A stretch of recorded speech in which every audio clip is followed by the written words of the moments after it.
Hello everyone, welcome back the super content class. आज की class बहुत ही शानदार और ज़बरदस्त होने वाली है। आइए शुरुआत करते हैं। सबसे पहले देख लेते हैं इसमें भारतीय संविधान के जितने भी अनुच्छेद हैं उसके बारे में चर्चा होने वाली है। तो इसमें आप देखेंगे कि भारतीय संविधान में तो आप अनुच्छेदों की अगर हम बात करें हैं तो यहाँ पे आपको 395 अनुच्छेद देखने को मिलेंगे। कितने हैं? 395 अनुच्छेद हैं। अगर यहाँ पे अनुसूचियाँ की बात करें तो ये 12 हो जाएंगी, 12 अनुसूचियाँ हैं। अगर भाग देखेंगे तो हम 22 भाग हो जाएंगे, यानी कि अनुच्छेद 395 हैं, अनुसूचियाँ 12 हैं और इसके 22 भाग में बांटा गया है। तो सबसे पहले आइए देख लेते हैं, पहले भाग की तरफ बढ़ते हैं। तो पहला भाग आप देखेंगे तो आपको संघ और उसका राज्य क्षेत्र देखने को मिल जाएगा। क्या है? संघ और उसका राज्य क्षेत्र, पहला भाग। अब इसमें देखेंगे तो 1 से लेकर 4 अनुच्छेद तक संघ एवं उसके राज्य क्षेत्र में रखा गया है। संघ एवं राज्य क्षेत्र का मतलब भारत में जो है यूनियन ऑफ स्टेट है। यहाँ से एक सवाल बनता है कि भारत क्या है, तो भारत आपको आंसर में देना है कि भारत राज्यों का संघ है या यूनियन ऑफ स्टेट है। अब इसमें संघ को तीन भागों में बांटा गया है, जिस मतलब 3 तरह से बांटा गया है। जो भी देश जिस तरह से चाहता है उसी तरह से उसको अपनाता है। आपको क्या क्या है तो इसमें देख लीजिए। सबसे पहले आपको देखने को परिसंघ देखने को मिल जाएगा। क्या है? परिसंघ। परिसंघ देखने को मिलेगा। परिसंघ में क्या होता है कि जो छोटे छोटे देश होते हैं वो आपस में मिलकर केंद्र को कुछ थोड़ी थोड़ी शक्तियां देते हैं और एक देश का निर्माण करते हैं इस तरह से। लेकिन ये जो है जितनी आसानी से एक देश का निर्माण करते हैं उतनी आसानी से ये बिखर भी जाते हैं। मतलब इनका जुड़ना और बिखर जाना बहुत ही आसान होता है। अब यहीं पे हम देखते हैं दूसरा जो है फेडरेशन की अगर हम बात करें। क्या है? फेडरेशन, यानी फेडरेशन में क्या होगा तो ये भी एक संघ है। फेडरेशन में होता है कि जो छोटे छोटे देश होते हैं वो जुड़कर अपनी थोड़ा थोड़ा शक्तियाँ जो है केंद्र को देते हैं और एक देश का निर्माण करते हैं। यहाँ पे क्या होता है कि ये जो है टूटने में थोड़ी सी इसकी प्रक्रिया जटिल होती है। मतलब परिसंघ से थोड़ा सा कठिन होता है और मतलब परिसंघ से थोड़ा कठिन होता है लेकिन संघ से सरल होता है। इसको हम फेडरेशन बोलते हैं। अब फेडरेशन में आपने देख लिया होगा फेडरेशन में कौन सा देश आता है, तो आपको रूस देखने को मिल जाएगा। फेडरेशन में कौन सा देश है? रूस। रूस देखने को मिलेगा फेडरेशन जो फेडरेशन को अपनाया है। आगे बात कर रहे हैं संघ की। तो संघ आपको भारत में देखने को मिलेगा, यानी यूनियन। क्या है? यूनियन आपको भारत में देखने को मिल जाएगा। अब यूनियन में क्या होता है? यूनियन की प्रक्रिया जो है बहुत कठिन होती है। मतलब यहाँ पे आना तो सरल है लेकिन यहाँ से बाहर होना बहुत ही कठिन हो जाता है। तो इसको भारत द्वारा अपनाया गया है यूनियन। आपको उम्मीद है कि अनुच्छेद 1 समझ में आ गया होगा कि अनुच्छेद 1 क्या है। भारत में अगर बात करेंगे तो अब राज्यों का संघ है। यहाँ पे आपको एक सवाल यहाँ से बनेगा अनुच्छेद 1 से। अगर हम यहीं पे बात करें अनुच्छेद 2 की, तो अनुच्छेद 2 में आप देखेंगे नए राज्यों का प्रवेश या उसकी स्थापना शक्ति के प्रदान करता है। क्या है? अनुच्छेद 2। अनुच्छेद 2 को समझने का प्रयास करेंगे तो अनुच्छेद 2 में आपको क्या करना है। जैसे मान लीजिए कि आपको यहाँ पे भारत दिख रहा है। क्या है? यहाँ पे आपको देखेंगे, मैं एक रेंडमली जो है इमेज बना दे रहा हूँ। ये आपको भारत दिख रहा है। अब यहीं से अगर मान लीजिए कि हमें जम्मू को जोड़ना है, जो जम्मू कश्मीर का जो इलाका है जो पाकिस्तान में है, इसको अगर जोड़ना है तो अनुच्छेद 2 के तहत ही इसको जोड़ा जाएगा। अगर यहीं पे हम सिक्किम की बात कर लें, सिक्किम को अनुच्छेद 2 के तहत ही जोड़ा गया था। सिक्किम भारत का पहले भाग नहीं हुआ करता था, बाद में ये भारत का भाग हो गया था। इसके बारे में थोड़ा सा जान लीजिए कि इसके संविधान संशोधन क्या किया गया था और किस संविधान संशोधन के द्वारा जोड़ा गया था। तो 35वां संविधान संशोधन जब आया था तो सिक्किम को सह राज्य का दर्जा दिया गया था। क्या है? सह राज्य का दर्जा दिया गया था सिक्किम को। इसके बाद 36वां संविधान संशोधन आता है 1975 में। 1975 में आता है और सिक्किम को 22वें राज्य का दर्जा प्राप्त हो जाता है। उम्मीद है आपको अनुच्छेद 2 समझ में आया होगा कि बाहर के देश या बाहर के जो कोई भी पार्ट हो दूसरे देश का, उसको जोड़ने के लिए भारतीय संविधान के अनुच्छेद 2 का सहारा लिया जाता है। उसके द्वारा किसी भी बाहरी देश या बाहर देश के कुछ पार्ट को भारत में जोड़ने का काम किया जाता है। आगे बात करते हैं अनुच्छेद 3 की। तो अनुच्छेद 3, और आपको एक चीज़ यहीं पे और बता दें कि जब भी अनुच्छेद 2 का प्रयोग किया जाएगा तो भारत के मतलब राष्ट्रपति जो होंगे उनसे अनुमति की आवश्यकता नहीं होती है, यानी जो संसद में, पार्लियामेंट में, यानी उच्च सदन और निम्न सदन में बिल पारित करा के इसका संशोधन कर लिया जाता है। यहाँ पे राष्ट्रपति को अनुमति के लिए नहीं भेजा जाता है, यानी उनकी अनुमति की कोई ज़रूरत नहीं होती है। अनुच्छेद 3 की अगर हम बात कर रहे हैं तो नए राज्यों का निर्माण क्या है? अनुच्छेद 3 में नए राज्यों का निर्माण और वर्तमान राज्य क्षेत्र के सीमाओं एवं नामों में परिवर्तन की बात की गई। जैसे कि हम अब सिक्किम को या फिर किसी, यहीं पे अगर हम नामों में परिवर्तन की बात कर रहे हैं तो जैसे सिक्किम को जोड़ लिया गया है या जम्मू को जोड़ लिया गया, या किसी भी भारत के किसी भी राज्य के नाम, सीमाओं में या उसके कुछ क्षेत्रों में परिवर्तन करने के, यानी कुछ क्षेत्र को काटकर, थोड़े थोड़े क्षेत्र कई राज्यों से काटकर एक नए राज्य का निर्माण करना हो, तो अनुच्छेद 3 के तहत किया जाता है। मतलब भारतीय संविधान के जो निर्माता थे उन्होंने कितने अच्छे से इसको बनाया है कि यानी पहले किसी देश के जो पार्ट हैं उसको अपने देश में लाइए, फिर उसके बाद तोड़ने फोड़ने का काम अनुच्छेद 3 में करना है। अब 3 में करना है तो आपको एक यहाँ पे अनुमति जो है राष्ट्रपति से नहीं लेना है, यानी कि बिल जो है उच्च सदन, निम्न सदन से पारित करके इसमें काम किया जा सकता है, लेकिन आपको एक मतलब जान लीजिए रेंडमली सूचना जो है वो राष्ट्रपति को देना होता है, और राष्ट्रपति उसकी सूचना राज्य को देते हैं और एक समय सीमा का निर्धारण करते हैं कि इतने समय सीमा में आपको अपनी प्रतिक्रिया देना है। तो राज्य अगर चाहता है तो अपने कुछ प्रतिक्रियाएं देता है, यानी कि हमें हाँ कौन सा पार्ट या ऐसा कर लिया, यानी मतलब अपना कुछ जो सोच विचार होता है वो राष्ट्रपति को वापस करता है। राष्ट्रपति उसको जो है सदन में वापस करते हैं। लेकिन अगर सदन को ये चीज़ समझ में आती है कि नहीं, हमें इसके भी विचार सही हैं, तो मानता है, अगर नहीं लगता है तो नहीं मानता है। इसकी कोई बाध्यता नहीं होती है, और जो है सरकार जो होती है वो उसके राज्य, क्षेत्र और नाम या सीमाओं में परिवर्तन कर देती है। उम्मीद है आपको अनुच्छेद 3 भी समझ में आया होगा। आगे बढ़ते हैं। अगर यहीं पे अनुच्छेद 4 देख लेते हैं, थोड़ा सा अनुच्छेद 4 देखने का प्रयास करेंगे। अनुच्छेद 4 में जो है, जब सांसद अनुच्छेद 2 का प्रयोग करे, यानी किसी भी विदेशी राज्य को मिलाएगी, अनुच्छेद 3 का प्रयोग करेगी यानी किसी भी राज्य को तोड़ेगी या तोड़ेगी, तो उसके लिए राष्ट्रपति को किसी विशेष अनुमति की ज़रूरत नहीं होती है, क्योंकि इसे जो है अनुच्छेद 2 और अनुच्छेद 3 को अनुच्छेद 368 से बाहर रखा गया। किसने? 368 से बाहर रखा गया। अगर 368 से बाहर नहीं रखा जाता तो इसे राष्ट्रपति से अनुमति लेने के लिए भेजा जाता है इस बिल को। जब राष्ट्रपति अपना हस्ताक्षर कर देते उसके बाद यह बिल पारित माना जाता, लेकिन ऐसा नहीं है। इसलिए जैसे ही दोनों सदन से पास होता है तो इसे बिल पारित मान लिया जाता है।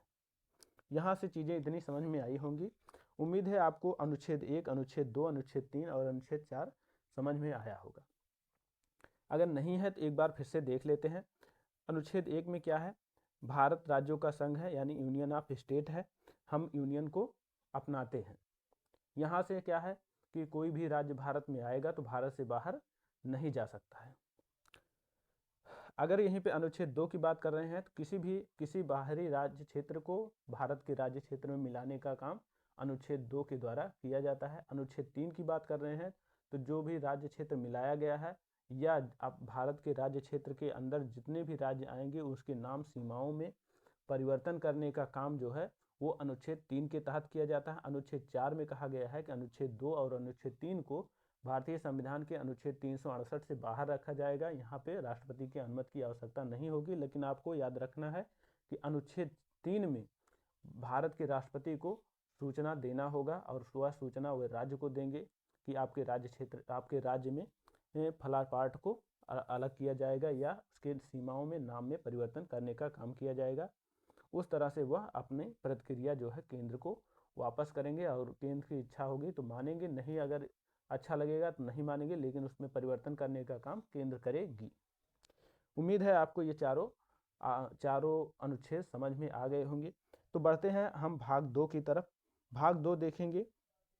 अब यहाँ से आप देखेंगे 22 भाग थे, उसमें से एक भाग समाप्त हो गया है, आपके 21 भाग बचे हैं। भाग 2 में देखेंगे तो नागरिकता आपको देखने को मिल जाएगी। यहाँ से आपको नागरिकता देखने को मिल रही है। नागरिकता आपको 5 से 11 तक देखने को मिलेगी, यानी अनुच्छेद 5 से अनुच्छेद 11 तक आपको नागरिकता देखने को मिल जाएगी। अनुच्छेद 5 में अगर हम बात करें हैं, प्रारंभ से नागरिकता यानी जन्म से 26 जनवरी 1950 की बात की जा रही है। यहाँ पे थोड़ा सा आपको समझना होगा।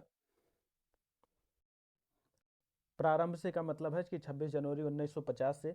अब यहाँ पे माता पिता का मतलब है माता या पिता में से कोई भी अगर भारत के राज्य क्षेत्र में रह रहा है तो उसे भारत का नागरिक समझा जाएगा। संविधान लागू होने के 6 महीने पहले से यदि आप भारत के राज्य क्षेत्र में रह रहे हैं तो आपको भारत का नागरिक समझा जाएगा। अनुच्छेद 5 में इतनी बात कही गई। आपको यहाँ से अनुच्छेद 5 समझना होगा कि भारतीय संविधान के प्रारंभ में दी गई नागरिकता, अर्थात जब संविधान बना है तो उस समय लोगों की नागरिकता दी गई है जो भारत के राज्य क्षेत्र में रह रहे थे। तो अनुच्छेद 5 समझ में आ गया होगा। अनुच्छेद 6 की तरफ अगर 6 की बात कर रहे हैं तो अनुच्छेद 6 में हम परमिट यानी 19 जुलाई 1948 से आपको लिखवाना होगा कि हम भारत की नागरिकता छोड़कर पाकिस्तान की नागरिकता चाहते हैं या पाकिस्तान की नागरिकता छोड़कर भारत की नागरिकता चाहते हैं। तो इस तरह की आपको परमिट बनवानी होगी। लेकिन आपको ये चीज़ समझना होगा कि ये जो परमिट की सुविधा है ये पहले थी, अब ये समाप्त हो चुकी है, अब नहीं रही है ये परमिट वाली। पहले था जब 19 जुलाई 1948 से ये लागू किया गया था कि जो लोग जा चुके थे और वहाँ नहीं अच्छा लग रहा था, उनको समझ में आया था कि हमें यहाँ नहीं अच्छा है हमारे लिए, या जो यहाँ चले आए थे उनको ये नहीं लग रहा, तो इस तरह से आप परमिट बनवाना होता था। और ये परमिट जो है 6 महीने बाद आपके ऊपर मतलब आपको दे दी जाती थी इसकी मान्यता कि आप जो है वहाँ के नागरिक हो जाएंगे। उसके लिए सरकार 6 महीने आपके ऊपर विचार करती थी कि क्या आप हमारे यहाँ के नागरिक हो सकते हैं कि नहीं हो सकते हैं, आपकी क्या छवि है, उस पर निर्धारित करता था कि आपको नागरिकता दी जाएगी कि नहीं। मतलब यह कंपलसरी नहीं था कि आपको नागरिकता मिल ही जाएगी। बात कर रहे हैं हम अनुच्छेद 7 की। तो अनुच्छेद 7 1 मार्च 1947 के बाद जो लोग भारत छोड़कर पाकिस्तान चले गए और पुनः भारत आना चाहते थे उन्हें नागरिकता का प्रावधान था। अनुच्छेद 8 में अगर हम बात कर रहे हैं तो भारत के बाहर नौकरी, शिक्षा, पर्यटन के लिए बाहर जाने वाले लोगों की नागरिकता न समाप्त करने का प्रावधान है। उनके बच्चों को नागरिकता स्वतः ही प्राप्त हो जाए, यानी उनकी नागरिकता की सुरक्षा अनुच्छेद 8 में की गई है। जो लोग भारत के बाहर अभी भी जाते हैं, जैसे सऊदी अरब में कमाने के लिए या अमेरिका में चले जाते हैं या तमाम देशों में जाते हैं और वह 2 साल 4 साल 5 साल इस तरह से रहते हैं और रहने के बाद भी और या वहाँ पे काम करते हैं और काम कर पैसा अपने देश में भेजते हैं, उनका परिवार यहाँ रहता है। तो वैसे लोगों को मतलब वो जो लोग यहाँ से गए हैं और किसी और देश की नागरिकता नहीं लिए हैं, ऐसे लोगों की नागरिकता की सुरक्षा अनुच्छेद 8 में की गई है कि उनकी नागरिकता बरकरार रहेगी, उनके बच्चों की नागरिकता भी भारत की नागरिकता होगी। आगे बढ़ते हैं अगले अनुच्छेद 9 की तरफ। तो अनुच्छेद 9 में कहा गया है कि यदि आपने विदेशी नागरिकता ले ली है तो आपकी नागरिकता स्वतः ही समाप्त हो जाएगी। यानी कि अगर आप किसी दूसरे देश की नागरिकता ले लेते हैं तो आपकी नागरिकता यहाँ से समाप्त मानी जाएगी। जैसे कि आप जान सकते हैं कि अगर कोई व्यक्ति है और वह दूसरे देश में, जैसे मान लीजिए कि कोई यहाँ पे रह रहा हो और दूसरे देश में शादी कर ले तो उसकी नागरिकता वहाँ की नहीं मानी जाएगी जब तक कि वह उस देश की नागरिकता नहीं ले लेता है। अगर उस देश की नागरिकता ले लेता है तो भारत की नागरिकता समाप्त हो जाएगी। और ये भी जान लीजिए, अगर उसके जो बच्चे होंगे उनकी भी नागरिकता भारतीय मानी जाएगी तब तक जब तक वह वहाँ की नागरिकता नहीं ले लेते। चलते हैं अनुच्छेद 10 की तरफ। तो नागरिकता की सुरक्षा की बात जो है वो अनुच्छेद 10 में की गई है। देश विरोधी या जघन्य अपराध की नागरिकता आपकी समाप्त हो जाएगी अनुच्छेद 10 के तहत। अनुच्छेद 11 की अगर बात कर रहे हैं तो नागरिकता संबंधी कानून जो है वो गृह मंत्रालय के हाथों में होता है। यहाँ पे आप नागरिकता के जो प्राप्त करने के प्रावधान हैं वो 5 प्रकार से हैं। यानी जन्म के आधार पर आपको 1986 से आपको आपकी नागरिकता बरकरार रहेगी अगर आप भारत में रह रहे हैं। वंश के आधार पर 1992 से अगर आपके माता या पिता में से कोई एक भारत के राज्य क्षेत्र में रह रहा है तो उसकी नागरिकता मानी जाएगी। अनुच्छेद और तीसरा है पंजीकरण, विवाह, नौकरी से 7 वर्ष तक अगर आप भारतीय राज्य क्षेत्र में रहे हैं तो आपकी नागरिकता मान ली जाएगी। अनुच्छेद 4 इसका पॉइंट 4 है देशीकरण, यानी कला, विज्ञान, भाषा के क्षेत्र में आप पारंगत हैं और आप भारत के राज्य क्षेत्र में 10 वर्ष तक रहे हैं तो आपको नागरिकता मिल जाएगी। लेकिन यहाँ पे आप जान लीजिएगा कि ऐसा नहीं है कि केवल रह लीजिए तो आपको नागरिकता मिल जाएगी। आपको भारत के साथ और उसकी संस्कृति, उसके विचार के साथ आपको रहना होगा, तभी आपको नागरिकता मिलेगी। आगे बात करते हैं, यहाँ पे थोड़ा सा नोट्स देख लीजिए। नोट में यदि आप भारतीय नागरिकता के साथ 6 माह से अधिक समय भारत के बाहर हैं तो आपको NRI कहा जाएगा। क्या हो जाएंगे आप? NRI। अगर भारत की नागरिकता के साथ जैसे आप किसी दूसरे देश में रह रहे हैं तो आपको NRI मान लिया जाएगा। आगे बात करते हैं तो भारत ने NRI के लिए OCI यानी ओवरसीज सिटीजनशिप ऑफ इंडिया यानी विदेश के साथ साथ भारत की नागरिकता का भी प्रावधान किया है। यह प्रावधान किसके लिए है? ऐसे व्यक्तियों के लिए है जो बहुत ढेर सारा पैसा प्राप्त कर रहे हैं। तो वो कुछ लोगों का होता है कि वहाँ के जहाँ पे वो रह रहे हैं वहाँ के देश सोचते हैं कि अगर इसे नागरिकता दे दी जाएगी तो यह इसी देश में पैसा अपना इन्वेस्ट करेगा।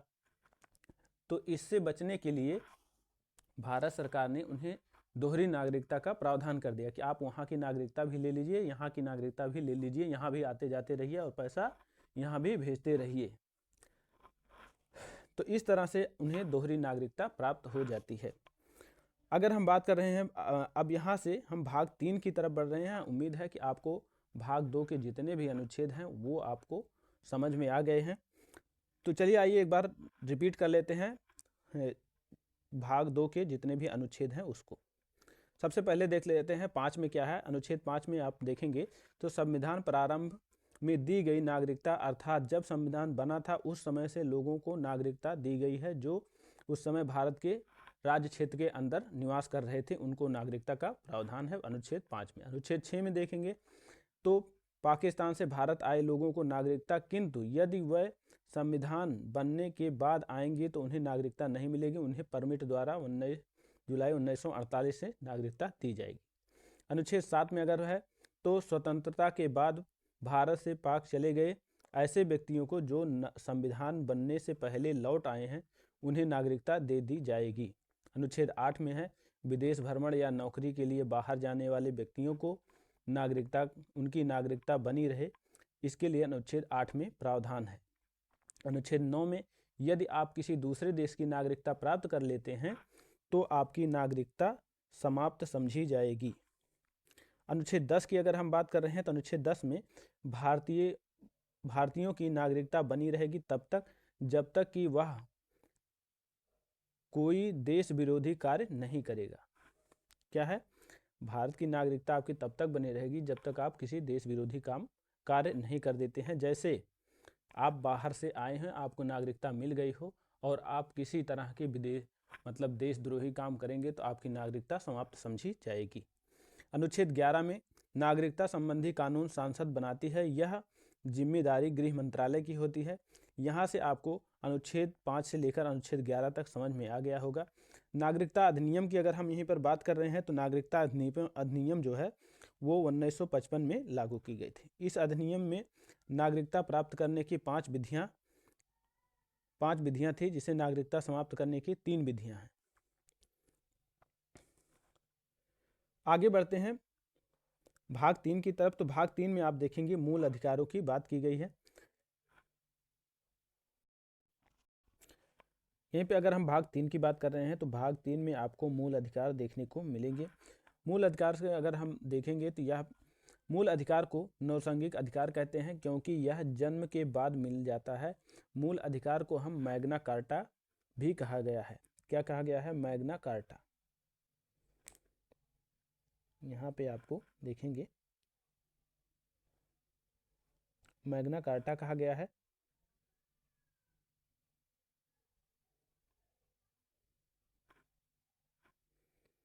मूल अधिकार को। और इसको अगर ये देखेंगे कि कहाँ से लिया गया है, तो ये यूएसए के संविधान से लिया गया है। यहाँ से आपको ये चीज़ याद रखेंगे कि अगर पूछेगा कि किसको मैग्ना कार्टा कहा जाता है, उसमें ऑप्शन में होगा कि मूल अधिकार को, या नागरिकता को, या नीति निर्देशक तत्व को। तो आपको लगाना होगा कि मूल अधिकार को मैग्ना कार्टा की संज्ञा दी गई है। किसको? मूल अधिकार को। आगे अगर बात करते हैं भारतीय संविधान द्वारा प्रदत्त मूल अधिकार कितने हैं, मूल अधिकार जो हैं उनके बारे में अगर बात करते हैं, तो अनुच्छेद 12 की अगर हम बात करें तो अनुच्छेद 12 में आपको परिभाषा देखने को मिल जाएगी। यानी इसके तहत आपको मौलिक अधिकार द्वारा राज्य को परिभाषित किया गया है कि मूल अधिकार जीवन जीने के लिए अत्यंत ही आवश्यक एवं नैसर्गिक अधिकार हैं। इसमें अनुच्छेद 12 में आपको ये चीज़ देखने को मिलेगी। अनुच्छेद 13 की अगर हम बात कर रहे हैं, तो अनुच्छेद 13 में आपको संविधान में ऐसा कोई कानून नहीं बनाया जा सकता है जो लोगों के मौलिक अधिकारों का हनन करता हो या उसका अल्पीकरण करता हो। अगर ऐसा करता है तो ऐसे प्रावधान को समाप्त करने का काम अनुच्छेद 13 के द्वारा किया जाएगा। अनुच्छेद 14 की अगर हम बात करें, तो अनुच्छेद 14 में आप देखेंगे कि विधि के समक्ष समानता है। इसे जो है यूके के संविधान से लिया गया है, यानी ब्रिटेन के संविधान से लिया गया है यह कानून कि विधि के समक्ष समानता। अनुच्छेद 14 में अगर विधि के समक्ष समानता अर्थात कानून के समान सबके लिए एक समान होगा, यह व्यवस्था ब्रिटेन से ली गई, जबकि कानून के समक्ष संरक्षण की व्यवस्था अमेरिका से लिया गया है। क्या है? कानून के समक्ष अगर संरक्षण की बात करेंगे तो अमेरिका से लिया गया, अगर समानता की बात करेंगे तो ब्रिटेन के संविधान से लिया गया है। आपको दोनों में अंतर याद रखना है। समानता की बात है तो यूके, और संरक्षण की बात की गई है तो आपको अमेरिका के संविधान से लिया गया है। इस बारीकी को आप याद रखेंगे, अन्यथा आपके सवाल गलत हो सकते हैं। बात करते हैं अनुच्छेद 15 की, तो अनुच्छेद 15 में आप देखेंगे जाति, धर्म, लिंग, स्थान के आधार पर आप भेदभाव नहीं कर सकते हैं। अनुच्छेद 14 में थोड़ा सा आप देख लीजिए एक चीज़ और, विधि के समक्ष समानता, यानी प्रत्येक व्यक्ति के लिए कानून एक समान होगा। जो कानून आप समझ रहे हैं कि एक बड़े आदमी के लिए लागू होगा, वही कानून एक गरीब व्यक्ति के लिए भी लागू होगा। ऐसा प्रावधान अनुच्छेद 14 करता है।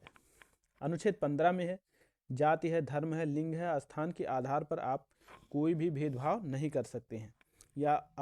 और आपको एक चीज़ बता दें, लेकिन इसमें सकारात्मक भेदभाव किया जा सकता है। सकारात्मक भेदभाव का मतलब जैसे है आरक्षण की व्यवस्था की जा सकती है ऐसे लोगों के लिए जो आपके समान नहीं हैं, यानी आपके नीचे हैं, या मतलब उनका परवरिश जो है वो पीछे है, तो उनको आपके समक्ष लाने के लिए कुछ आरक्षण की व्यवस्था की जाएगी। तो ऐसे इस तरह के जो भेद हैं वो उसको आपको सकारात्मक भेद के रूप में लेना होगा।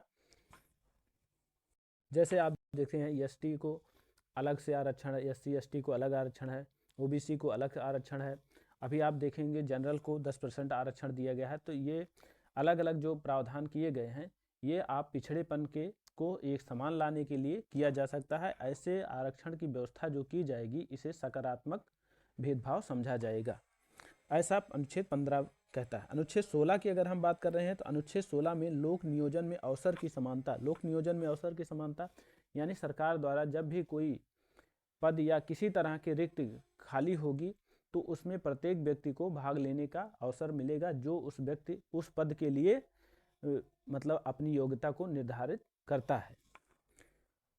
तो यहाँ से आपको अनुच्छेद 16 समझ में आ गया होगा कि लोक नियोजन में अवसर की समानता, प्रत्येक व्यक्ति को भारत के जो भी कहीं से भी हो, भारत का नागरिक हो, उसे उसमें शामिल होने की व्यवस्था है। लेकिन यहाँ पर भी सकारात्मक भेदभाव हो सकते हैं। सकारात्मक भेदभाव का मतलब ये है कि अगर कोई राज्य कहीं से अपने यहाँ कुछ रिक्तियाँ निकालता है और उसमें अपने राज्य के लोगों को ही ज़्यादा से ज़्यादा रखना चाहता है, तो वो उसमें कुछ मतलब सीटों को छोड़कर प्रावधान रखेगा कि यहाँ से इतनी सीटें जो है बाहर के लोगों के लिए होगी, मानी बाहर राज्य के लिए होगी, और इतनी सीटें उस राज्य के लिए होंगी जिस राज्य से रिक्तियाँ निकली हैं। तो ऐसे जो है अंतर को हम सकारात्मक मानेंगे। जैसे उत्तर प्रदेश से अगर निकलती हैं और बाहर के राज्यों के लोगों को नहीं लाना है तो उनके लिए 10%, 5% इस तरह से प्रावधान किया जाता है कि इतनी सीटें बाहर के लोगों की होगी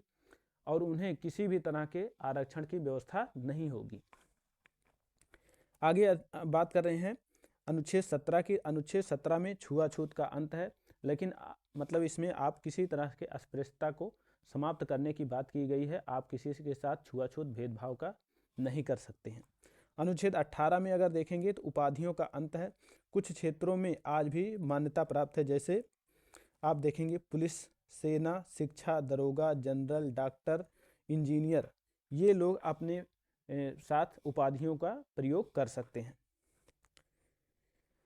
यदि आप यहाँ पे देखेंगे कि यदि आपको अपने देश के बाहर कोई भी उपाधि मिल रही है तो आपको राष्ट्रपति से इसकी अनुमति की आवश्यकता होगी। जब तक राष्ट्रपति इसमें आपको अनुमति नहीं देंगे तब तक आप किसी बाहरी देश से किसी भी तरह की उपाधि।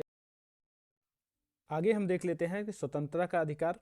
तो स्वतंत्रता के अधिकार में आप देखेंगे तो यहाँ पे आप देखेंगे स्वतंत्रता के अधिकार में अनुच्छेद 19 की हम बात कर रहे हैं। तो सबसे पहले अनुच्छेद 19 में देखेंगे कि यहाँ पे 6 प्रकार की स्वतंत्रता की बात की गई है। कितनी है? 6 प्रकार की स्वतंत्रता आपको याद रखना है। अनुच्छेद 19 में कितने प्रकार की स्वतंत्रता की बात की है? 6 प्रकार की। पहला है अव्यक्त की स्वतंत्रता यानी बोलने की। दूसरा है प्रेस की। तीसरा है पुतला जलाने की, झंडा लहराने की एवं सूचना का अधिकार आपको इसी में देखने को मिल जाएगा। अनुच्छेद अगर हम बात कर रहे हैं दूसरे की तो आपको यहाँ पर बिना हथियार के सभा करने की, यानी आप किसी भी सभा को कर सकते हैं लेकिन उसमें किसी तरह का हथियार या किसी तरह के ऐसे चीज़ों का नहीं होना चाहिए जिससे लोगों को नुकसान हो सके। आगे बात करते हैं तीसरे की। तो तीसरे में आप देखेंगे संगठन बनाने की। आपको संगठन बनाने की पूरी स्वतंत्रता होगी। चौथे में बात कर रहे हैं तो देश के अंदर भ्रमण करने की स्वतंत्रता आपको होगी। आप देश के कहीं पर भी आ जा सकते हैं, लेकिन कुछ विशेष क्षेत्रों को छोड़कर, जैसे सैनिक कार्यवाही क्षेत्र में आप नहीं जा सकते हैं या किसी सरकार के किसी प्रतिबंधित विशेष क्षेत्र में आप प्रवेश नहीं कर सकते हैं जब तक आपको सरकार की अनुमति न प्राप्त हो जाए। आगे 5वें नंबर की अगर हम बात कर रहे हैं तो 5वें में आप देखेंगे भारत में कहीं पर भी बसने की स्वतंत्रता है। कहीं पर बसने की स्वतंत्रता का मतलब है जहाँ पर लीगल हो। ऐसा नहीं है कि आपको सरकारी भूमि या सरकारी कोई जगह है तो उसमें आप नहीं बस सकते हैं, लेकिन अगर सरकार द्वारा आप कहीं पर भी रजिस्टर करा लेते हैं तो आपको वहाँ पर पूरे देश में बसने की अनुमति प्राप्त हो जाएगी। उम्मीद है आपको यहाँ से इतनी चीज़ें 5 तक आपको समझ में आया होगा। 6वें में अगर हम देख लेते हैं तो 6वें में आपको संपत्ति का अधिकार रखा गया था। क्या था? संपत्ति का अधिकार रखा गया था, जो अब 300A में रखा है। 44वें संविधान संशोधन 1978 के द्वारा इसको यहाँ से हटाकर 301A में रख दिया गया है।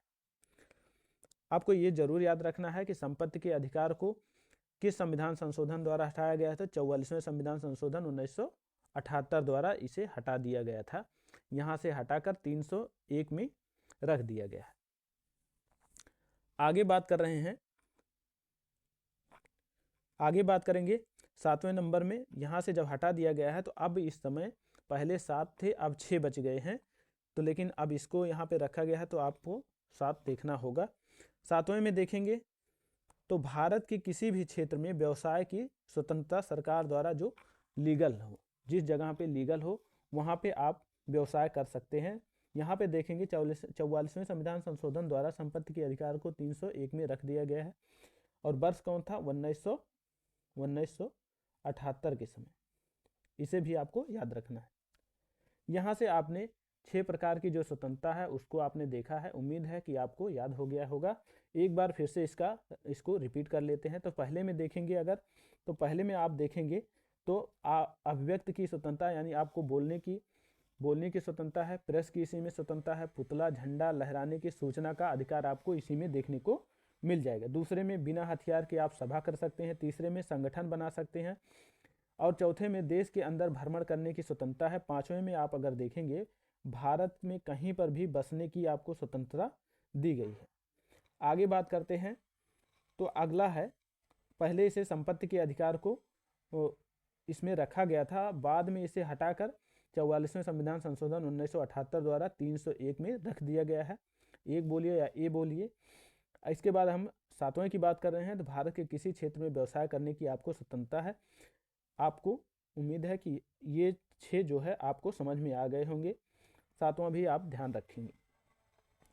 अब यहाँ से चालू होता है अनुच्छेद 20 में अगर देखेंगे तो दोष सिद्ध संरक्षण है।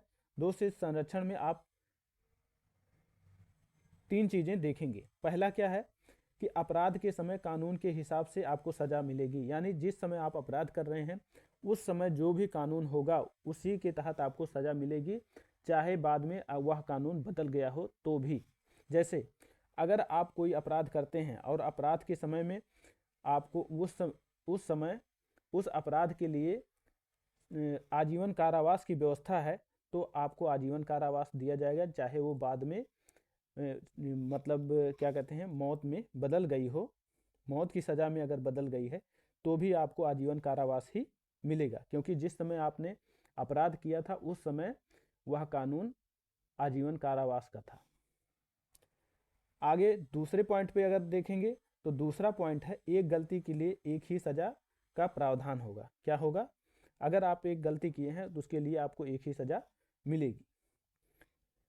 तीसरे पॉइंट की अगर हम बात कर रहे हैं तो तीसरा पॉइंट है खुद के विरुद्ध गवाही के लिए आपको मजबूर नहीं किया जा सकता।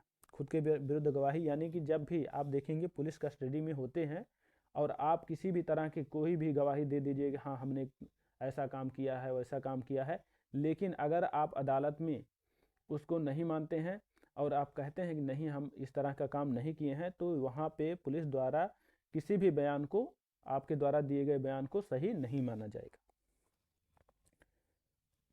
अनुच्छेद 21 अगर हम बात करें हैं तो अनुच्छेद 21 में आप देखेंगे प्राण एवं दैहिक स्वतंत्रता देखने को मिलती है। प्राण एवं दैहिक स्वतंत्रता में क्या क्या चीज़ें होती हैं ये हम आप देख लेते हैं। तो यहाँ पे आपको प्रदूषण, हेल्थ का ख्याल रखना होगा, एकांतवास और विदेश यात्रा और निजता और व्यभिचार, इन सारी चीज़ों को सरकार द्वारा आपके लिए सुरक्षित किया जाता है कि आपको प्रदूषण से बचाया जाए। आपके स्वास्थ्य का ख्याल रखना सरकार की जिम्मेदारी होती है। और एकांतवास का है, विदेश यात्रा है, आपकी निजता और व्यभिचार का की व्यवस्था आपको आपके लिए जो है सरकार करती है। जैसे आप देखेंगे कि जब भी हेल्थ में देखेंगे तो सरकार तमाम तरह की जो है सेवाएं लाती है, जिसमें आपको फ्री में दवाई, निःशुल्क इलाज, ये सारी चीज़ें देखने को मिलती है। प्रदूषण को कम करने के लिए तमाम तरह की योजनाएं आती हैं, ये सारा देखेंगे। एकांतवास यानी कि आप जैसे कहीं पर रह रहे हैं और वहाँ पर अगर बहुत ज़्यादा शोरगुल हो रहा है तो आप एक समय में मतलब कुछ निर्धारित होता है कि इतने से ज़्यादा आप वहाँ पे आवाज़ नहीं कर सकते हैं, या रात के समय किसी के मतलब घर में सोने या उस समय में आप किसी तरह का उसका डिस्टर्बेंस नहीं कर सकते हैं। तो इन सब चीज़ों के लिए आपको यहाँ पे अधिकार है कि अनुच्छेद 21 के तहत। अब यहाँ पे एक चीज़ और देखेंगे, अनुच्छेद 21A में शिक्षा का अधिकार 86वें संविधान संशोधन 2002 में किया गया था कि शिक्षा का अधिकार यहाँ पे याद रखेंगे 21A में जोड़ा गया है।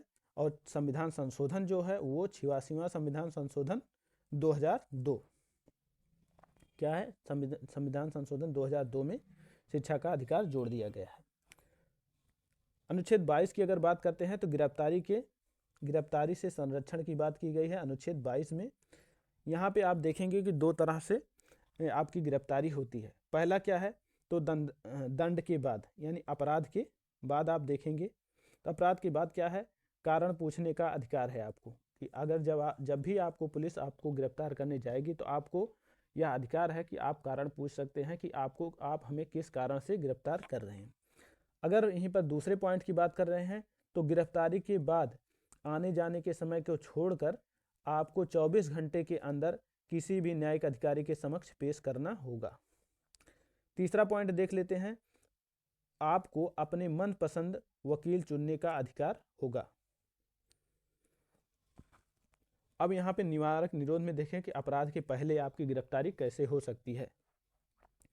जब भी किसी व्यक्ति पर शक हो जाए कि व्यक्ति के आने या बाहर रहने से माहौल खराब हो सकता है तो आपको गिरफ्तार कर लिया जा सकता है। जैसा कि आपने देखा होगा, जब 370 हटाया जा रहा था तो वहाँ से तमाम ऐसे नेता थे जिन्हें पुलिस कस्टडी में रख लिया गया था, इसलिए कि हो सकता है इनके बाहर रहने से माहौल ख़राब हो सकता है, तो उन्हें पुलिस कस्टडी में रखा गया था। इस तरह से अगर आपको रखा जा रहा है तो आपको अपराध से पहले रख लिया जाएगा कि आपको गिरफ्तार कर लिया जाएगा, ताकि माहौल ख़राब ना हो सके।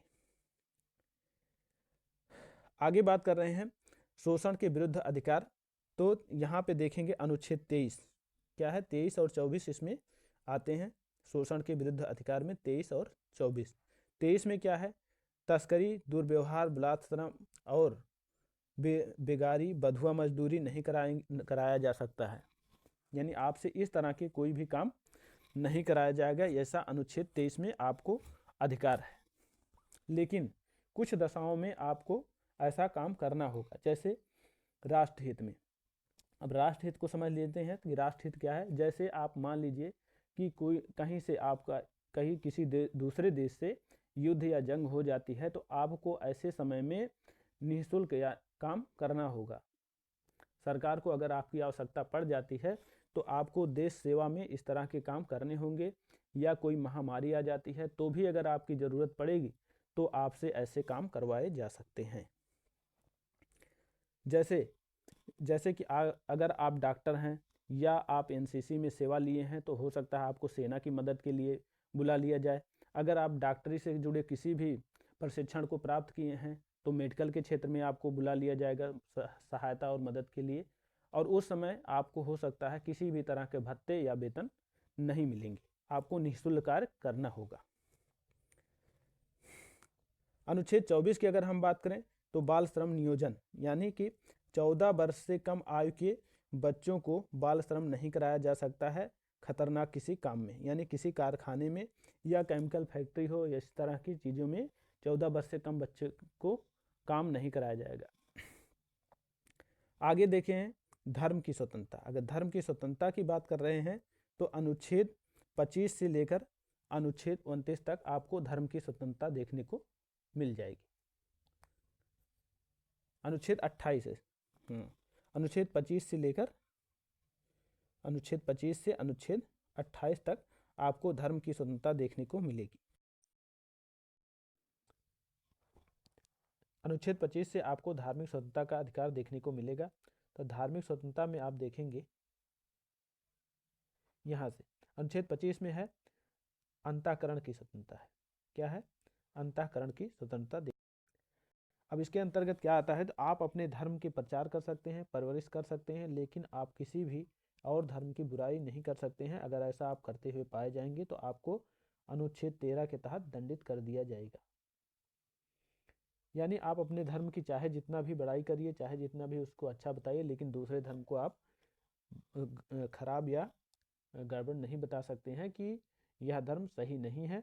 ऐसा अगर करते हुए पाए जाते हैं तो आपको दंडित करने का काम अनुच्छेद 13 करेगा। आपको यहाँ से इतनी बातें याद रखना। अनुच्छेद 26 की अगर हम बात कर रहे हैं तो अनुच्छेद 26 में आप देखेंगे धार्मिक कार्यों के प्रबंध की आपको स्वतंत्रता है कि आप धार्मिक कार्यों का पूर्ण प्रबंध कर सकते हैं।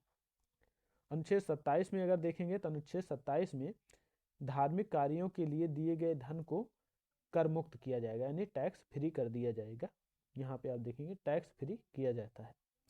अनुच्छेद 28 की अगर हम बात करें तो कुछ शिक्षा संस्थाओं में धार्मिक शिक्षा या धार्मिक उपासना की उपस्थिति होने के बारे में स्वतंत्रता है। यहाँ पे आप एक चीज़ और देख लीजिए कि ऐसी संस्थाएं जो राज्य द्वारा संरक्षित हैं उसमें जो है आप किसी भी प्रकार की धार्मिक शिक्षा नहीं दे सकते हैं, लेकिन भाषा की शिक्षा आपको देने की स्वतंत्रता है। जैसे आप संस्कृत पढ़ा सकते हैं, संस्कृत है, उर्दू पढ़ा सकते हैं, तो ऐसी भाषा की शिक्षा आप दे सकते हैं। लेकिन इसी अनुच्छेद 28 में कहा गया है कि यदि कोई संस्था ऐसी है जो राज्य द्वारा संरक्षित तो है, लेकिन वह जो है किसी ऐसे मतलब ट्रस्ट की है, तो वहाँ पे आप जैसे धार्मिक उपासना की और उसके मतलब शिक्षा और संस्कृति की शिक्षा दी जा सकती है। जैसे आप देखेंगे गुरुकुल हो गया, या उर्दू में जो कॉलेज होते हैं वहाँ पे आप देखेंगे, उसे मदरसा में, या ऐसे जो शिक्षण संस्थान हैं यहाँ पे आप धार्मिक शिक्षा देने की छूट अनुच्छेद 28 में इसकी भी बात की गई है। तो यहाँ से आपको ये चीज़ समझ में आया होगा कि किस तरह के जो राज्य द्वारा संरक्षित जो हैं उनमें आप धार्मिक शिक्षा नहीं दे सकते हैं, लेकिन अगर राज्य द्वारा संरक्षित और किसी ट्रस्ट द्वारा बनाया गया कोई शिक्षण संस्थान है तो वहाँ पे धार्मिक शिक्षा देने की छूट है। अगर अनुच्छेद 29 में बात करें तो आप देखेंगे यहाँ से संस्कृति और शिक्षा संबंधी अधिकार है। ये अधिकार जो है आप देखेंगे अल्पसंख्यक वर्गों को दिया गया है। किसको दिया गया है? अल्पसंख्यक वर्गों को दिया गया है। 29 में अल्पसंख्यक वर्गों के हितों के संरक्षण की बात की गई है, यानी वह अपने संस्कृति की, अपने किसी भी त्यौहार को मनाने की इसमें आप छूट दी गई है। उनको अपनी संस्कृति, अपनी कला को संरक्षित करने की बात अनुच्छेद 29 में किया गया है। अगर अनुच्छेद 30 की बात कर रहे हैं तो अनुच्छेद 30 में उन्हें अपने मतलब किसी भी शिक्षण संस्थान की स्थापना, उसके प्रशासन करने का अधिकार अल्पसंख्यक वर्गों को अनुच्छेद 30 में प्राप्त है कि वह किसी भी अपने मतलब जैसे स्कूल, कॉलेज इस तरह के शिक्षण संस्थान खोल सकते हैं और उसके प्रशासन और करने का अधिकार अल्पसंख्यक वर्गों को प्राप्त है। अनुच्छेद 31 की अगर बात कर रहे हैं तो अनुच्छेद 31 में संपत्ति का अधिकार रखा गया था, लेकिन 44वें संविधान संशोधन 1978 द्वारा इसे हटाकर 300A में रख दिया गया है। आगे बात कर रहे हैं तो अगला है संवैधानिक उपचारों का अधिकार। क्या है? संवैधानिक उपचारों का अधिकार। अनुच्छेद 32 में संवैधानिक उपचार की बात की गई है। यहाँ पे देखेंगे कि आम जन को मौलिक अधिकार के प्रति सुप्रीम कोर्ट और हाई कोर्ट में रीट दायर करने का अधिकार अनुच्छेद 32 के द्वारा ही दिया जाता है। आगे देखेंगे भीमराव अंबेडकर ने अनुच्छेद 32 को संविधान की आत्मा कहा है। इस चीज़ को आप याद रखेंगे, यहाँ से बहुत बार सवाल बने हैं। अनुच्छेद 32 के तहत ही 5 प्रकार के रीट जारी किए जा सकते हैं। पहली रीट जो है वो बंदी प्रत्यक्षीकरण है, देखने को मिलेगा। हैबियस कार्पस देखने को मिलेगा, आप हिंदी में याद रखेंगे, अंग्रेजी में भी इसे याद रखेंगे। इसके अंतर्गत किसी व्यक्ति की गिरफ्तारी के बाद उसे 24 घंटे के अंदर किसी न्यायिक अधिकारी के समक्ष लाना होगा। दूसरे में है प्रमा आदेश। क्या है? प्रमा आदेश हो जाएगा, मेंडमस हो जाएगा। किसी अधिकारी या कर्मचारी के द्वारा अपने आदेश को सही ढंग से ना किए जाने के संबंध में प्रमा आदेश जारी किया जाता है। तीसरा है अधिकार परीक्षा, यानी कोवेरिएंट हो जाएगा। जब कोई अधिकारी अपने पद का गलत इस्तेमाल करता है तो कोर्ट द्वारा उसके अधिकारों को पूछा जाता है कि आप किस अधिकार से इस काम को किए हैं। चौथा है प्रतिषेध हो जाएगा, प्रोविहंस हो जाएगा। जब कोई न्यायालय अपने अधिकार का उल्लंघन करती है तो उसे प्रतिषेध जारी किया जाता है। पांचवें में देखेंगे उत्प्रेषण। क्या है? उत्प्रेषण यानी अपर न्यायालय द्वारा निचले न्यायालय को आदेश दिया जाता है कि आप अपना मुकदमा हमारे यहाँ उत्प्रेषित कर दीजिए।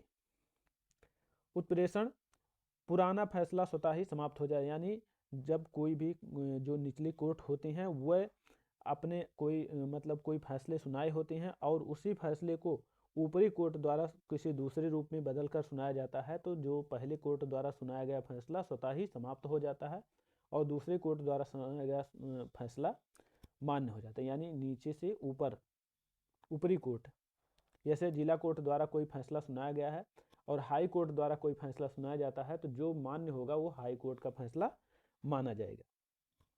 यहाँ पे आप देखेंगे उत्प्रेषण में पुराना फैसला स्वतः ही समाप्त हो जाता है। आगे देखते हैं, इन 5 रीटों को मानने के लिए अनुच्छेद 32 के तहत सुप्रीम कोर्ट में, अनुच्छेद 226 के तहत हाई कोर्ट में रीट दायर किया जा सकता है। यहाँ से आप एक जरूर याद रखेंगे, इम्पॉर्टेंट है। यहाँ से बहुत बार सवाल बने हैं कि किसके तहत सुप्रीम कोर्ट में जाते हैं और किस अनुच्छेद के तहत हाई कोर्ट में जाते हैं। आगे देखते हैं तो भाग 3 को मैग्ना कार्टा कहा गया है और 12 से 35 तक भाग 3 आपको देखने को मिलेगा। अगला पॉइंट है संविधान की रीढ़ जो है अनुच्छेद 19 को कहा गया है। किसको? अनुच्छेद 19 को। संविधान की आत्मा की अगर बात करेंगे तो अनुच्छेद 32 को भीमराव अंबेडकर ने संविधान की आत्मा कहा है। ये तीनों चीज आप याद रखेंगे। आगे देखते हैं अनुच्छेद 33 राष्ट्रीय सुरक्षा से जुड़े व्यक्ति के नाम मात्र अधिकार होते हैं, जैसे रा हो गया, आईबी हो गया, सीआईडी हो गया, पुलिस, इन सभी लोगों को नाम मात्र के मौलिक अधिकार प्राप्त होते हैं। मीडिया को भी इसी में थोड़ा सा सीमित किया गया है अनुच्छेद 33 के तहत कि हर एक चीज सरकारी कार्रवाई में आप इसे दिखा नहीं सकते हैं। अनुच्छेद 34 की अगर हम बात कर रहे हैं तो अनुच्छेद 34 में सैन्य क्षेत्र में सैन्य कानून लागू होगा। अनुच्छेद 35 में मूल अधिकार लागू होने के नियम को समझाया गया है। भारत में मानव अधिकार आयोग के जो 1993 में बनाया गया था, क्या था? NHRC, national human right commission, 1993 में इसकी स्थापना की गई थी। इसका जो अध्यक्ष होता है वो आप देखेंगे चीफ जस्टिस देखने को मिलेंगे। आगे भाग 4 की बात कर रहे हैं तो भाग 4 में आप देखेंगे नीति निर्देशक तत्व। उम्मीद है आपको भाग 3 तक अच्छे से समझ में आ गया होगा। आगे भाग 4 की बात कर रहे हैं कि राज्य के नीति निर्देशक तत्व, जिसे हम डीपीएसपी बोलते हैं। केटी शाह ने डीपीएसपी की तुलना एक चेक से किया है। किससे? चेक से किया है। इसको आपको याद रखना है कि केटी शाह ने क्या कहा है, तो डीपीएसपी को एक चेक की संज्ञा दी है। यानी कि इसको कह सकते हैं कि सरकार इसे चाहे जब अपने हिसाब से इसको भुना सकती है। अनुच्छेद 36 में बात करें तो डीपीएसपी की परिभाषा की बात की गई है अनुच्छेद 36 में। अनुच्छेद 37 में अगर हम बात करते हैं तो आप देखेंगे डीपीएसपी के मामले में आप कोर्ट में नहीं जा सकते हैं। यानी अगर यहाँ पे किसी इसके अगर अनुच्छेद मतलब 36 से लेकर अनुच्छेद 51 तक आप किसी तरह के मामले को कोर्ट में लेकर जाएंगे तो वहाँ पे आपको तुरंत ही उस मामले को खारिज कर दिया जाता है, उसकी सुनवाई नहीं होती है। अर्थात यहाँ पे कह सकते हैं कि सरकार को यह अधिकार प्राप्त है कि सरकार जब भी उसको लगेगा कि हमारे पास पर्याप्त सुविधाएं हैं तो ऐसी सुविधाओं को राज्य जो है लोगों के लिए उपलब्ध कराएगी जब उसके पास इससे सुविधा उपलब्ध हो जाएगी। आगे देखते हैं अगले अनुच्छेद 38 में आप देखेंगे, अनुच्छेद 38 में डीपीएसपी में लोक कल्याणकारी राज्य बनाने की संकल्पना यानी सामाजिक, आर्थिक एवं राजनीतिक न्याय की बात की गई। अब यहीं पे अगर हम एक चीज़ और पूछ लें कि सामाजिक, आर्थिक एवं राजनीतिक न्याय की बात और कहाँ पर किया गया है, तो आप देखेंगे तो जो हमारी प्रस्तावना है वहाँ पे सामाजिक, आर्थिक एवं राजनीतिक न्याय की बात की गई है। आपको ये चीज़ याद रखना है क्योंकि कभी सवाल बन जाता है कि सामाजिक, आर्थिक, राजनीतिक न्याय डीपीएसपी के अलावा कहाँ पर की गई है, तो आप बताएंगे कि प्रस्तावना में डीपीएसपी के अलावा सामाजिक, आर्थिक, राजनीतिक न्याय की बात की गई है। अनुच्छेद 39 में देखेंगे तो आप देखेंगे समान कार्य के लिए समान वेतन, समान कार्य के लिए समान वेतन की बात की गई है। लेकिन इसको लेकर आप न्यायालय में रिट दायर नहीं कर सकते हैं। जैसे आप देखेंगे कि एक ही स्कूल में प्राइमरी में आप देखेंगे वहीं पर एक शिक्षक जो शिक्षा मित्र हैं वो काम कर रहे हैं तो उनको 10,000 दिया जा रहा है, और वहीं पर एक शिक्षक काम कर रहे हैं जिनको लगभग 30-40 हज़ार जो भी वेतन हो उतना दिया जा रहा है, लेकिन इसके तहत आप वहाँ पर रिट दायर नहीं करेंगे। अनुच्छेद 39 का में देखेंगे निःशुल्क कानूनी सहायता 42वें संविधान संशोधन 1976 द्वारा। अनुच्छेद 40 में आपको पंचायत का गठन देखने को मिलेगा। अनुच्छेद 41 में अगर हम बात करें तो कुछ दशाओं में काम पाने तथा सरकारी सहायता प्राप्त करने का अधिकार होगा। यानी कि जब भी आपको पंचायत, अगर आपको पंचायत चाहेगी, मतलब सरकार, राज्य सरकार चाहेगी तो आपको अनुच्छेद 41 के तहत कुछ दशाओं में काम दे सकती है। अनुच्छेद 42 की अगर हम बात करें तो वहाँ की दशा जहाँ पे आपको काम दिया जा रहा है वहाँ की दशा जो है वो मानवीय हो। कैसी हो? मानवीय यानी अच्छी हो। ऐसा ना हो कि वहाँ पे किसी तरह का दुर्गंध आ रहा हो या केमिकल किसी तरह का हो जिससे आपको नुकसान हो। ऐसी जगह पे आपको नहीं, बल्कि आपको ऐसी मानवीय दशा जहाँ पर सब कुछ सही हो, वहाँ पे आपको काम करने के लिए दिया जाए। अनुच्छेद 43 में अगर बात करें तो निर्वाह योग्य मजदूरी कुटीर उद्योग की बात बढ़ावा देने की बात अनुच्छेद 43 में किया गया है। अनुच्छेद 43 में निर्वाह योग्य मजदूरी के मतलब है कि जैसे अगर आप कहीं पर काम कर रहे हैं और आपकी मजदूरी 500 है, तो आपको ऐसा नहीं होगा कि आपको 200 रुपये दे दिया जाए, आपको 500 रुपये देना होगा।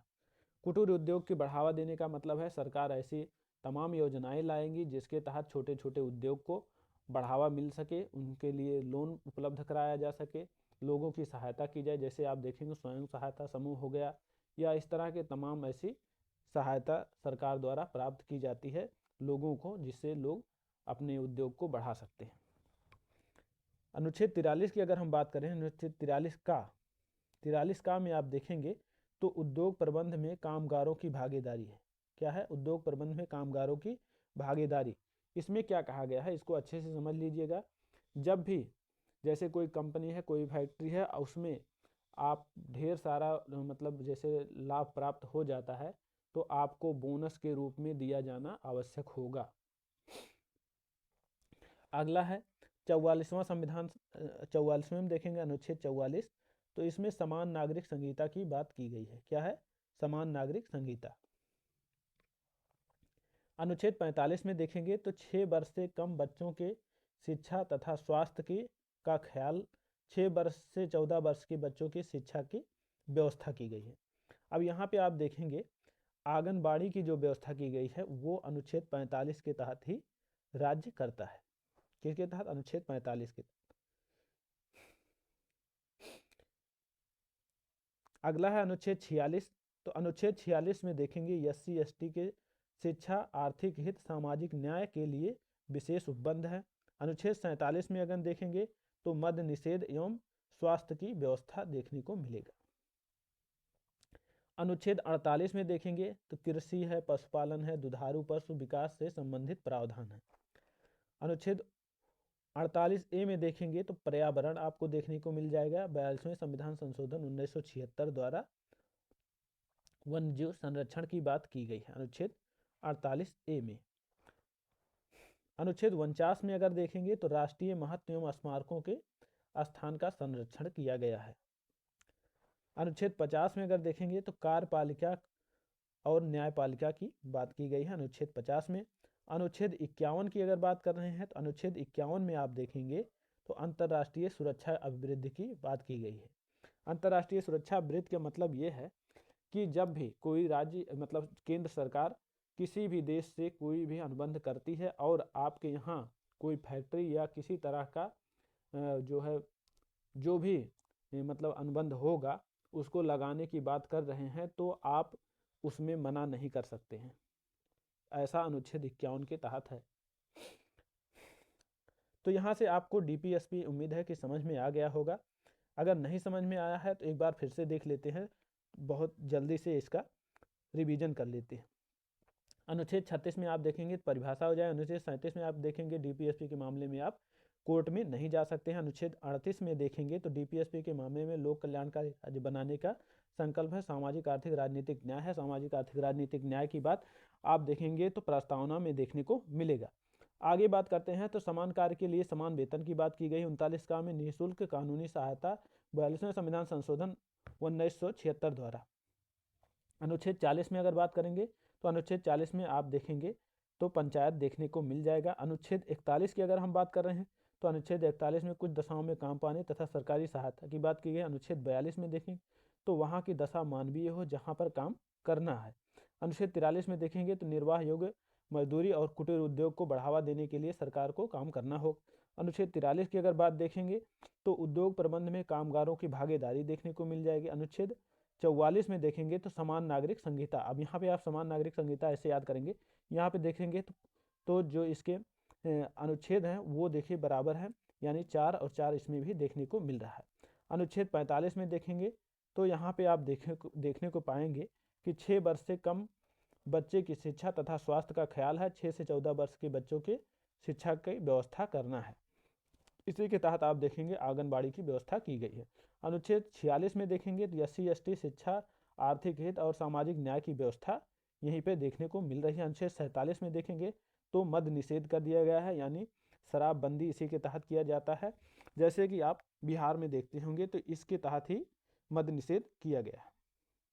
अब यहाँ पे अगर आप देखेंगे कि आप मद्य निषेध कर दिया गया है तो आपको इसके बाद जो है आपको कृषि है, पशुपालन है, दुधारू पशुओं के विकास से संबंधित बात की गई है। क्या है ये देखेंगे। इसके बाद 48 में देखेंगे तो पर्यावरण की सुरक्षा 42वें संविधान संशोधन 1976 द्वारा इसको जोड़ा गया है। यानी कि आप इतना जान लीजिए, जब आप पशुओं के और पशुपालन करेंगे तो आपको पर्यावरण की ज़रूरत होगी, यानी कि तमाम तरह के मतलब उनको खाने के लिए इससे आप जोड़कर याद कर सकते हैं। अनुच्छेद 49 में देखेंगे तो राष्ट्रीय महत्व स्मारक का संरक्षण दिया गया है। क्या है?